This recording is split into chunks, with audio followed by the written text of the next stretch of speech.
What is one practical lesson I've learned? One lesson I learned. One practical lesson. It's a very practical lesson. Something practical that I learned from a former partner. Former partner that I still use.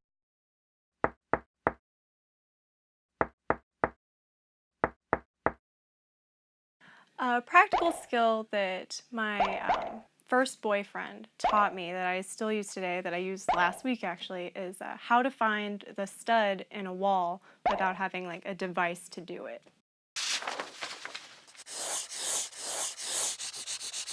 So the stud in the wall is basically what keeps the wall like holding up,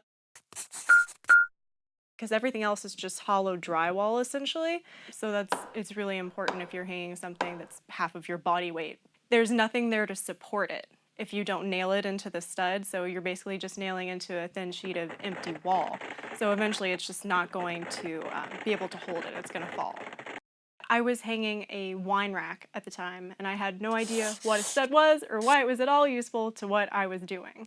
And so he was like, wait, you can't hang that there. You don't know if there's a stud there or not. I'm like, well, I don't know, what's a stud? He taught me how to do it by knocking on the wall. Whenever you're knocking on just like the regular part of the wall where there's no stud, it sounds really hollow. But if you keep knocking and you find the stud, the sound changes. You just knock and knock and knock, and you pay really close attention to the sounds that you're hearing. So once the sound changes, you know you've hit the stud. When I knock on the wall, the first thing I think of is the day that he taught me to do it. And I just think about the really straightforward way he explained it to me every time. It makes me feel really accomplished that I actually know what I'm doing and something handy. I feel good about myself, that I can do these things and now I don't need anybody's help and I understand what I'm doing. It's helpful to me every time I move, and I'm still hanging that wine rack 3 states later.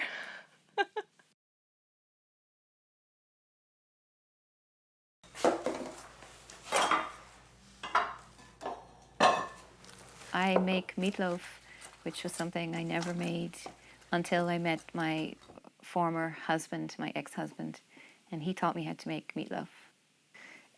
I'm sure he took me into the kitchen and there was a first occasion, but he made it so often that I can't remember the first occasion. Just the practice of watching him making it and eating it to me was like a learning experience. It was a new experience.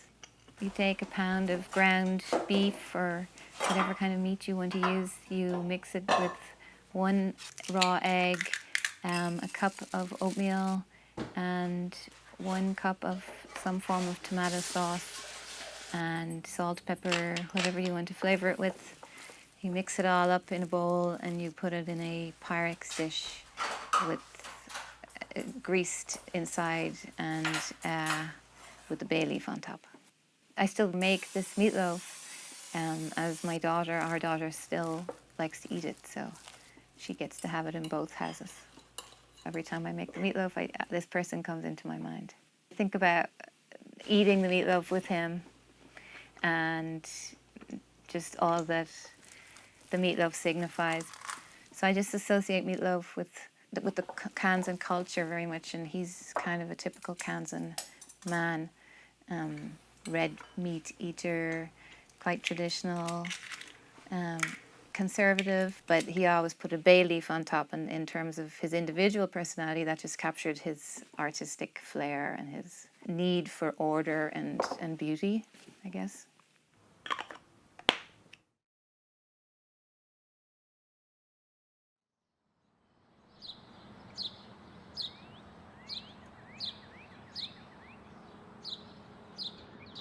I'm not good at driving in snow.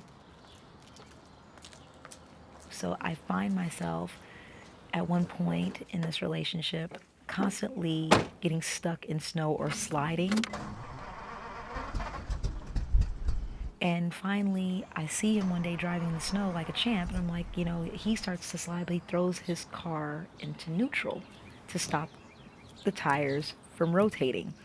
I said, really? He said, yeah, that's all I do, just kind of stop it, and then, once it kind of gets to a stop, I just throw it back in the drive and I ease on the gas. I'm like, I did not know that.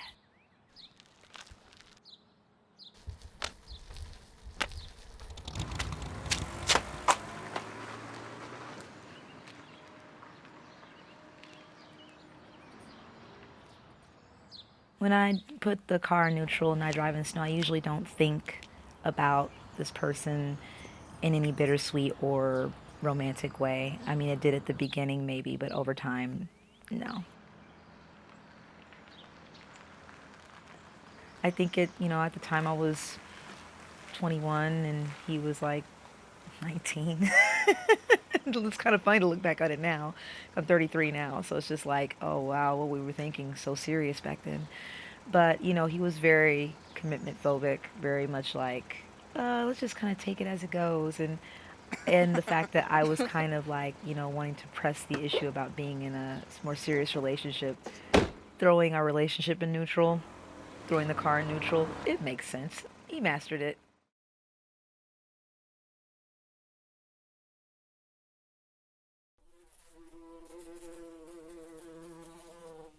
You have to cook the onions first. He did cook a lot, and when he cooked, it was super elaborate. Like it would be steak with a mushroom wine sauce and 5 side dishes, and they each had their own accompanying cream or something like that. And I was always really impressed, but always really enjoyed eating it. And I don't know why, but I never really had the desire to learn how to cook. But then, I think at some point the relationship wasn't going so well, and I realized maybe I wouldn't have him around to cook for me all the time. So I was like, wow, okay, well, I got to figure out how to do this if I'm going to survive afterwards, because I'm a little bit spoiled.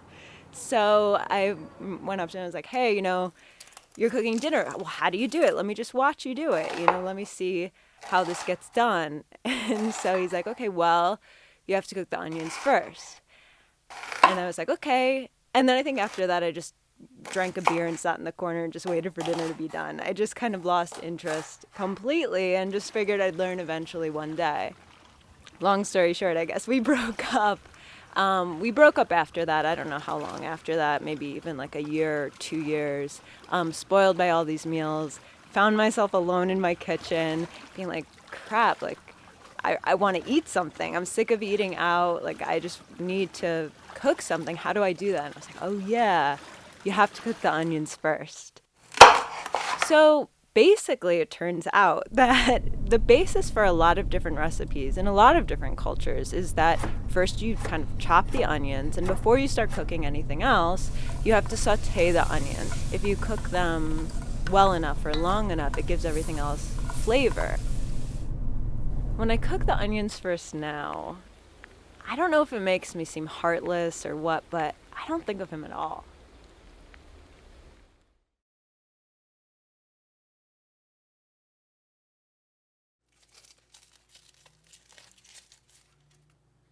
So you cut the top off that's hard and you smash it real good with the knife. The way I learned was that normally she's the one that does all the cooking and I'm usually on dish duty. But this time I decided to go in the kitchen and actually say, let me help. She was a bit older by 9 years, so she naturally took charge and I was the baby of the family. So I wasn't used to doing much on my own. That's why I was stuck on dish duty. So once I proved that I can do garlic at least, then I got more responsibilities in the kitchen.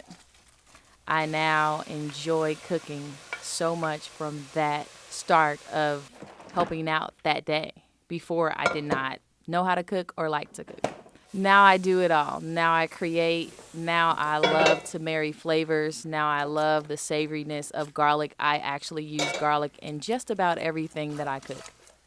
I think of her every time that I cook because I think without her influence and her love of food, she's in the restaurant business, and without her love of food, I would not love food and appreciate food the way that I do. Knowing how to cook is pretty essential. So that, I think, makes me a better partner for the next person. So it was a stepping stone to growing up, pretty much. It was an abrupt breakup. So it was unexpected and, yeah, it's kind of hard, but I'm over it.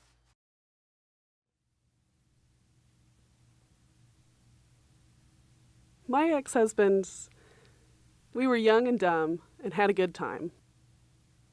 She had an ability to take on something new without any trepidation. I still love him, don't particularly like who he is today. It's more of a sad feeling because I never understood why that person didn't trust me enough to touch stereo equipment. He had a really nice face, and he was studying to be a teacher. He would always do things the hard way, including having a relationship. We're still really close, and he's like the person I can go to. I can text or call almost any time. He taught me things that I no longer use, for example, how to play Dungeons and Dragons. He was a little paranoid. I actually called him and said, "Do you remember teaching me anything?" And his response was, "You're the one who taught me everything."